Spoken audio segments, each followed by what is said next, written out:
¿Qué tal amigos? Bienvenidos a un nuevo video en el canal. Estoy muy contento de estar nuevamente con todos ustedes. Señores, lo que vamos a ver a continuación, hay preguntas de verdad que a más de uno le van a interesar. Vamos a ver cómo el representante Chris Coons le hace varios cuestionamientos a Kash Patel, al director general de el FBI, que sin duda ha hecho unos cuestionamientos muy picantes. La verdad es que, como le repito, son muy interesantes. Le va a hacer preguntas sobre temas de las investigaciones que están haciendo, sobre todos los agentes que han sido desplegados de esa institución y sobre todo que si han hecho todo esto solamente para proteger a Donald Trump de muchos sospechas, ahora sí, de confirmar muchas sospechas que hay del presidente de los Estados Unidos. Así que bueno, quédense porque va a estar muy bueno el video y adelante con las imágenes.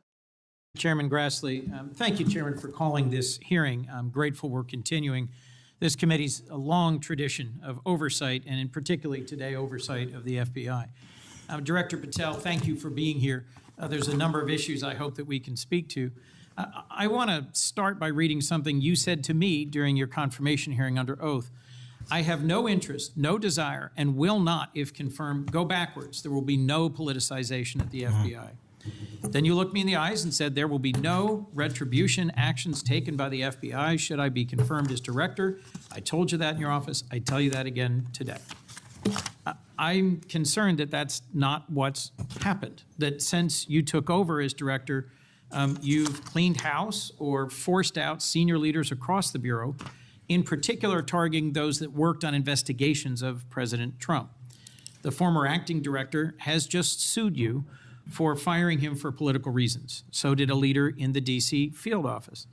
And the well-respected leader of the Salt Lake City office was pushed out last month, leaving that office shorthanded at a particularly difficult time. I'm worried that these actions compromise the Bureau's ability to keep Americans safe. Hundreds of agents have resigned. You are lowering application standards to fill vacancies. You've reassigned large numbers of agents to work on immigration and street crime, issues other law enforcement agencies can handle, perhaps more effectively with the FBI. But I'm concerned that this compromises the Bureau's ability to address national security risks, uniquely its capability. In fact, you've shut down the Office of Integrity and Compliance, which makes sure that agents act in a lawful and ethical way, and reassign staff away from domestic terrorism investigations exactly at a moment I think we are all concerned about it. I also have to ask, you came before the Appropriations Committee in May and told us you wanted a $500 million budget cut for the FBI, literally an effort to defund the police. I am grateful for the work of the men and women of the FBI. They've done great work this year in Delaware, partnering with the Dover Police Department to support human trafficking victims, partnering with the Middletown Police Department on armed robbery and carjacking. And it's urgent, I think, that we fix the direction and the prioritization within the FBI. And I wish we could focus on those efforts today. But I'm seeing an FBI leadership more focused on social media clout and on political revenge than on fighting crime. Director, have you ever ordered that an FBI employee be terminated because he or she worked on an investigation into President Trump? Senator, thank you. One quick correction for the record. There's 280 NV investigations. I gave the incorrect number to Senator Hawley. Thank you. Understood. As far as a lot of your statement, I disagree with it, and I'm happy to address it. But the only way, generally speaking, an individual is terminated at the FBI is if they have violated their oath of office, violated the law, or failed to uphold the standards that we need them to have at the FBI. So those who say that they've been fired because of working on investigations into President Trump are lying or misrepresenting? Well, those matters are alleged in litigation, which is ongoing, so I can't comment on those specifically. Could you comment on why you fired former acting FBI Director Driscoll? I can't because it's ongoing litigation. Could you say now definitively under oath that the rank and file agents who were assigned to work January 6 cases will not be terminated because that's what they were assigned to do? I've said it before and I've said it again. Your case assignment, as I was given case assignments when I was a young prosecutor, does not dictate your career or your termination. Thank you. Then let me go to the appropriations question. In May, you testified before the subcommittee on which I serve, defending the president's request that we slash the FBI's budget by about $500 million. The day before, you testified the opposite in front of the House. Where are we in terms of the budget request? Senator Graham earlier said if you're requesting more funding for more agents, let us know. We're nearing the end of the fiscal year. In front of the committee on which I serve here in the Senate, your request was for a reduction of hundreds of millions of dollars. Where are we? Where we are in the budget cycle is we at the FBI are in support of the president's budget, and we are in support of eliminating waste, fraud, and abuse. We've already identified tens of millions of dollars of duplicative contracts that the FBI was spending on software and private sector engagements. We've also identified duplicative workloads. So we are transitioning those folks out of doing the same thing twice over and into the field. And that's my focus right now. And the move of the FBI headquarters is also going to save the FBI $3.5 billion in the American taxpayers. So we're focused on eliminating waste, fraud, and abuse. And as I told Senator Graham, I'll go back and talk to my team, and if we need more, we'll let you know. Are you planning any additional reductions in force, Director? No. How many vacancies are you currently trying to fill within the agency? In terms of the 1811 ranks, there's a few hundred open vacancies that we have funded. And so we're filling all of those with our hybrid 1811 program and our new recruitment program, and I think a lesser amount of IAs and SOS. So if hundreds of agents have retired or taken the fork in the road offer, and you have vacancies, but you're requesting $500 million less, how does having fewer FBI agents help you tackle violent crime and address our national security issues? Just to put it in perspective, Senator, sorry, I didn't mean to cut you off. If we had this $500 million, we've done the math. It would take us 14 years to onboard every vacancy that's on the books currently at the FBI, because we can't hire these folks and train them overnight. It's a years-long process. So we are currently focused on recruiting the best and filling the positions to the best of our needs.